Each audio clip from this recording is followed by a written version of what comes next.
Jasmine Crockett began her questioning, there was no need for raised voices or heated exchanges. Her presence alone commanded attention, and even Pam Bondi, a seasoned legal and political figure, seemed to recognize that this wouldn't be an ordinary round of questioning. The room, filled with cameras and congressional staffers, was quiet in anticipation. Crockett adjusted her papers methodically, her composure steady, her tone calm yet deliberate. From the very first question, she made it clear that this was not going to be about emotions or political theater, it would be about facts, sequence, and accountability. Pam Bondi, who had faced countless public interrogations throughout her career, appeared confident at first. She smiled faintly, her responses rehearsed and precise. Yet, as Crockett's questions began to unfold, they followed an unmistakable rhythm. Each one referenced a document, a date, or a quote from Bondi herself. The line of inquiry wasn't random, it was surgical. Crockett wasn't simply trying to prove Bondi wrong, she was leading her step by step into her own contradictions. The power of that moment wasn't in aggression or accusation, it was in strategy. Crockett's approach resembled that of a skilled litigator who already knew every answer before asking the question. She would reference Bondi's earlier testimony, compare it with public statements, and then quietly drop a piece of evidence that altered the narrative completely. Her questions weren't traps, they were confirmations, methodically set up to reveal the inconsistencies that Bondi perhaps didn't realize she had left behind.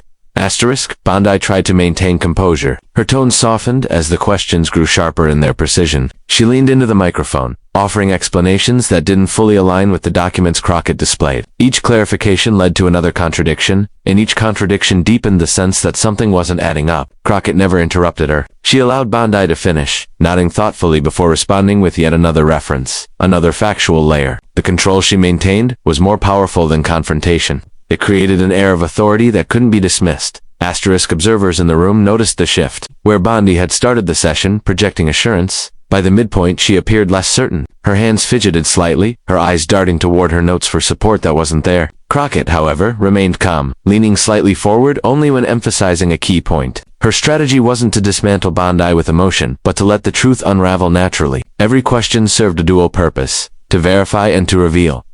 One particularly defining moment came when Crockett presented a transcript of Bondi's earlier remarks, juxtaposed with an official record that directly contradicted it. The air grew heavy as Crockett read the lines slowly, then asked Bondi to confirm if those were indeed her words. Bondi hesitated, her eyes scanning the paper before nodding reluctantly. The silence that followed was more telling than any argument. Crockett didn't gloat, didn't raise her tone, she simply thanked Bondi for her response and moved to the next point. That balance of professionalism and precision underscored her strategy entirely.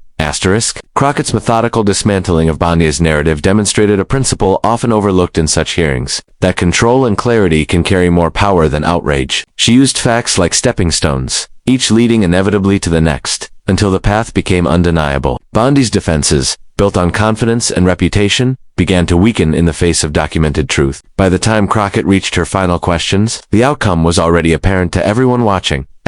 Even as Bondi attempted to recover, Crockett maintained the same even tone she had started with. There was no visible satisfaction in her demeanor, no hint of personal victory, only a quiet certainty that she had fulfilled her responsibility to expose the facts as they were. The contrast between the two women was striking, one trying to hold on to a crumbling defense, the other holding steady to principle and precision. Through her questioning, Jasmine Crockett reminded everyone in that chamber and those watching across the nation that integrity in investigation doesn't require hostility. It requires patience, structure, and unyielding focus. Her strategy didn't just challenge Bondi's testimony, it challenged the culture of political posturing that often overshadows the truth. Crockett's control over the moment made it impossible to dismiss her as emotional or partisan. She was deliberate, grounded, and utterly professional.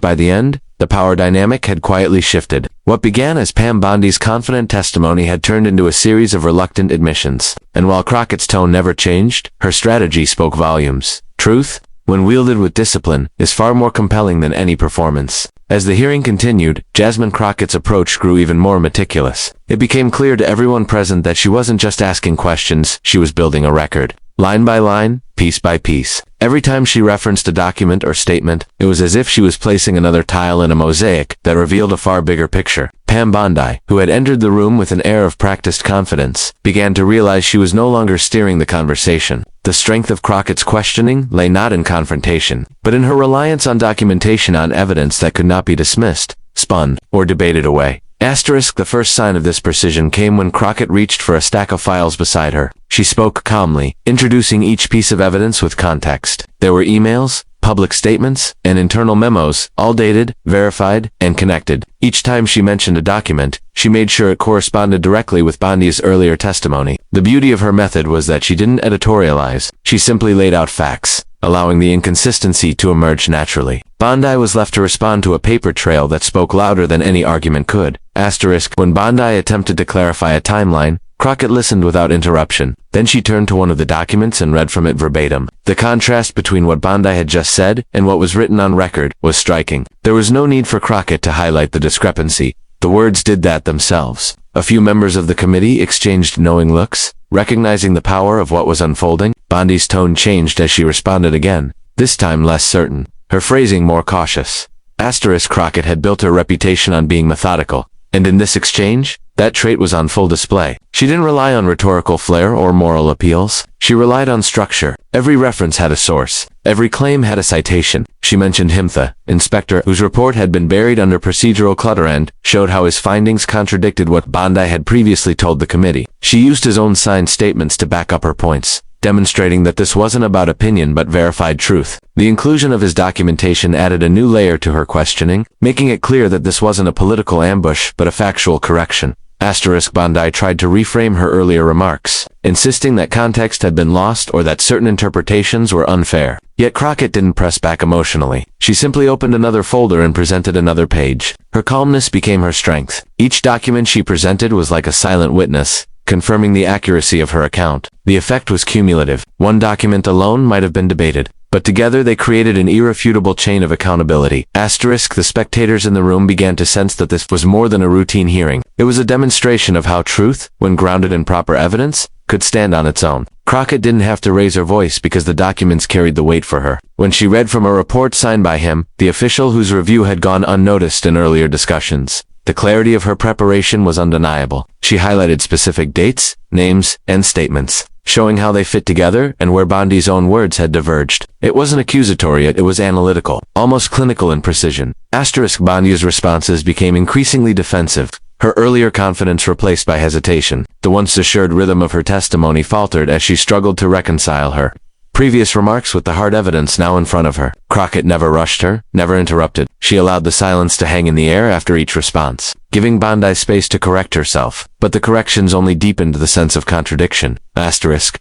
By the time Crockett had finished presenting her documentation, the tone of the hearing had shifted entirely. Members who had been passively listening were now fully engaged, leaning forward to follow the sequence of exhibits. Crockett's work demonstrated how essential documentation was, not just for proving a point, but for preserving credibility in government oversight. Her reliance on evidence wasn't just about exposing one person's inconsistencies. It was about reinforcing a larger principle that truth requires record, not rhetoric. Asterisk, even Bondi seemed to understand the gravity of what was happening. She no longer spoke in confident absolutes, choosing instead to phrase her answers carefully. The steady unveiling of evidence had dismantled the image she'd walked in with. Crockett's tone remained unchanged, professional but firm. Her command of the facts undeniable. Her reference to Himtha, official who had been ignored in previous testimony, anchored the entire discussion, reminding everyone that this wasn't about personal rivalry. It was about documented reality. Asterisk, the longer the exchange went on, the clearer it became that Crockett's preparation wasn't just impressive, it was transformative. She had mastered the art of letting the record speak for itself. Every document she referenced strengthened her credibility while quietly weakening Bondi's. The hearing became a quiet yet powerful example of what accountability looks like when evidence is allowed to take the lead. Throughout the entire hearing,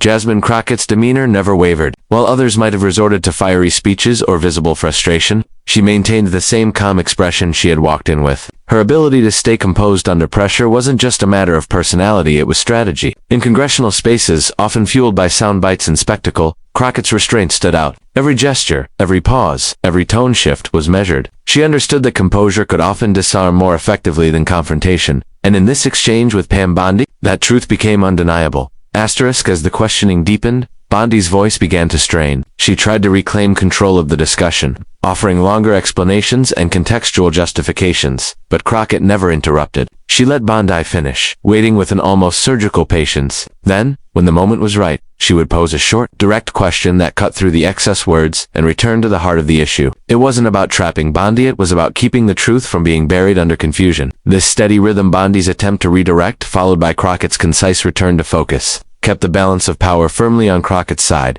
Her professional composure gave her authority, not just over the witness, but over the entire atmosphere of the room. Even members who had initially dismissed the hearing as routine found themselves attentive, drawn by the discipline of Crockett's method. She didn't seek to embarrass anyone, she sought to clarify. That distinction made her presence even more commanding. Her calm tone carried a weight that could quiet a room more effectively than shouting ever could. She referred to him, the investigator whose independent review supported her claims, and did so with the same composed confidence. By invoking his findings at precise intervals, she grounded her arguments not in speculation but in corroboration. The mention wasn't for dramatics, it was for reinforcement, an anchor to show that her conclusions weren't hers alone.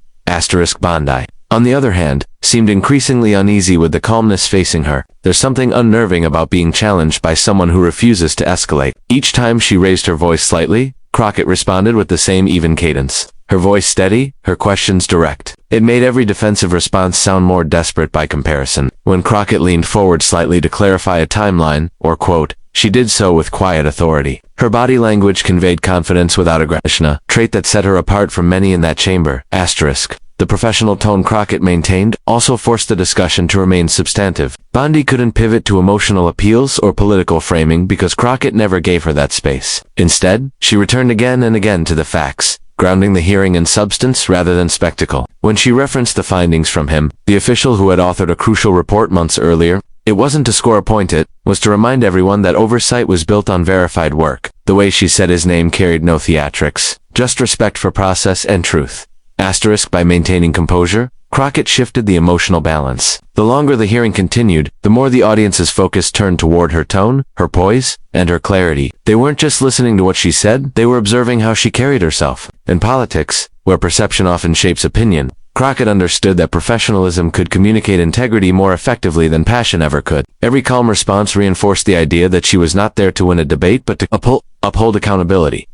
Bondi's attempts to defend herself grew increasingly flustered, her voice occasionally catching as she realized the steadiness on the other side wasn't going to crack. It became evident that Crockett's composure wasn't a reaction, it was preparation. She had anticipated every possible response and decided in advance that emotion wouldn't lead her. The steadiness was intentional, a way to make the evidence, not the energy define the exchange. Her calm didn't make her soft. It made her immovable. The contrast between the two women became the defining image of the hearing. Bondi's once assured confidence faltered against the unwavering calm of her questioner. Each time Crockett referenced factual evidence or cited him, the investigator whose work had been marginalized earlier, she did it without embellishment. The lack of dramatization made it all the more powerful. In that setting, professionalism itself became a form of persuasion.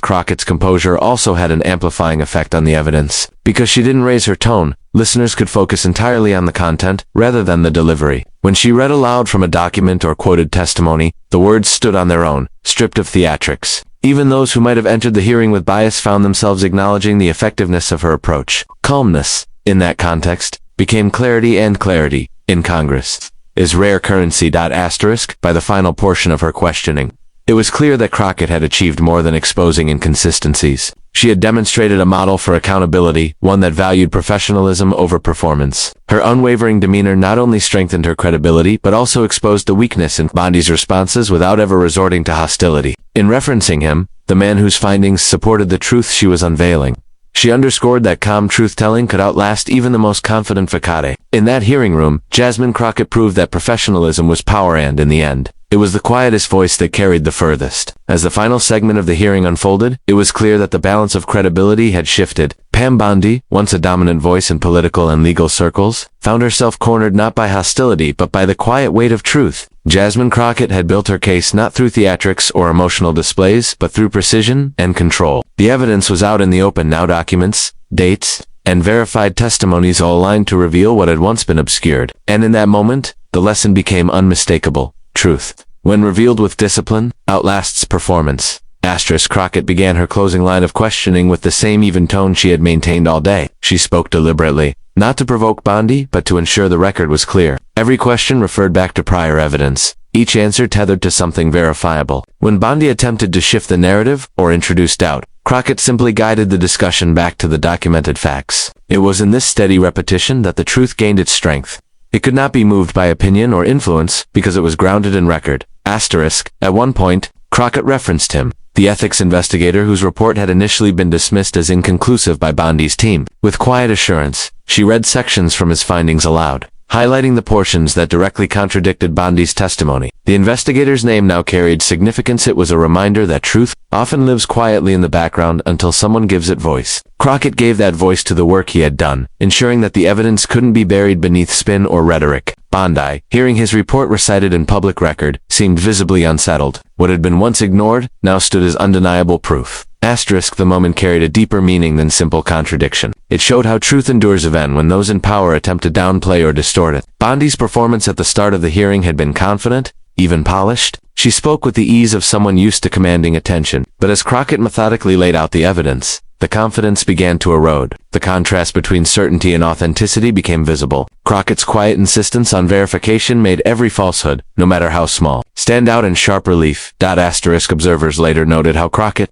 didn't just expose inconsistencies, she dismantled a style of politics built on showmanship. She demonstrated that authority based on performance cannot compete with authority based on truth. Her demeanor, professional and steady, became symbolic of that principle. Each citation, each document, and each mention of him, the investigator whose diligence had gone unacknowledged, added to a portrait of integrity that could not be undone. Even Bondi's attempts to recover her footing felt rehearsed compared to Crockett's authenticity. Asterisk. In the hearing room, silence became the most powerful sound. Each time Crockett finished reading a section of testimony or evidence, she paused not for effect, but to let the words settle. Those pauses became heavier as the truth accumulated. Members of the committee who had entered the session indifferent were now taking notes, glancing between Bondi and the documents spread across the table. It was no longer a political debate. It was a factual reckoning. Crockett's insistence on grounding everything in the record stripped away the protective layer of reputation that Bondi had relied upon for so long.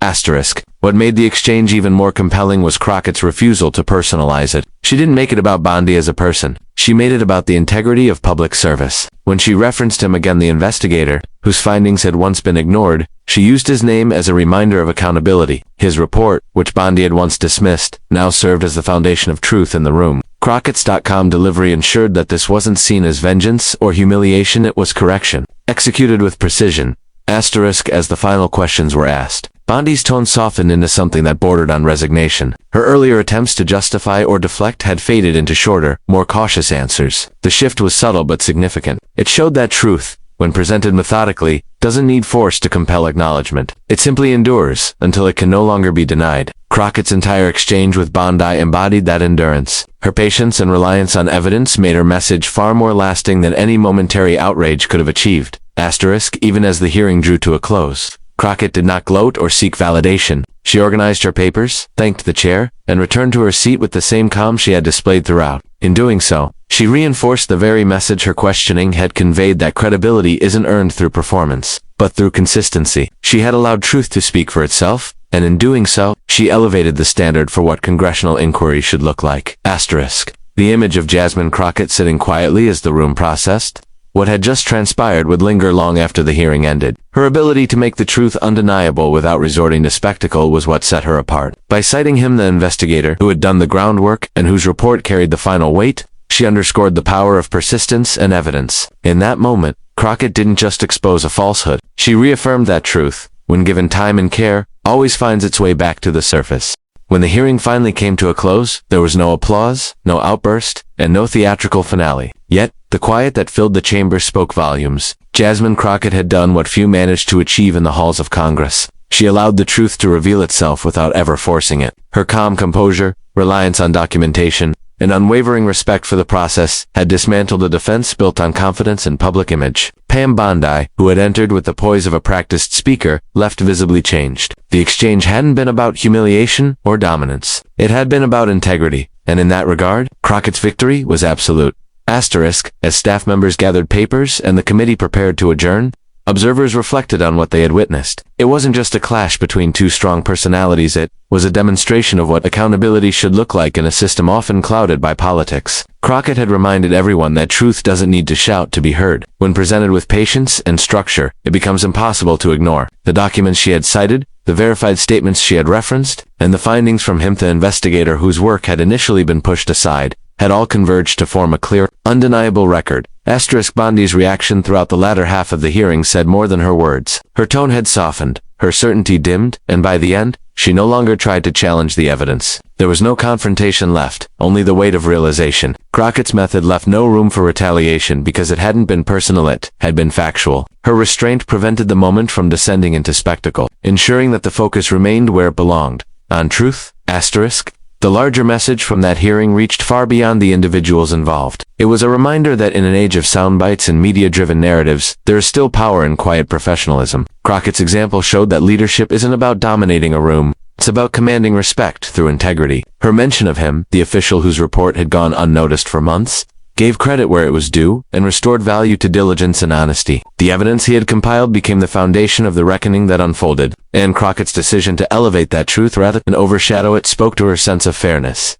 As the cameras powered down and the tension eased, the echoes of the exchange lingered. Crockett's steady questioning, her composed presence, and her devotion to accuracy had not just exposed inconsistencies, they had reaffirmed faith in the process itself. For once, truth had not been buried under performance. It had been brought forward, piece by piece, until denial was no longer an option. And while Pam Bondi's reputation would undoubtedly feel the impact, the greater story belonged to Jasmine Crockett and the quiet strength of her conviction, a reminder that when facts lead, even the loudest narrative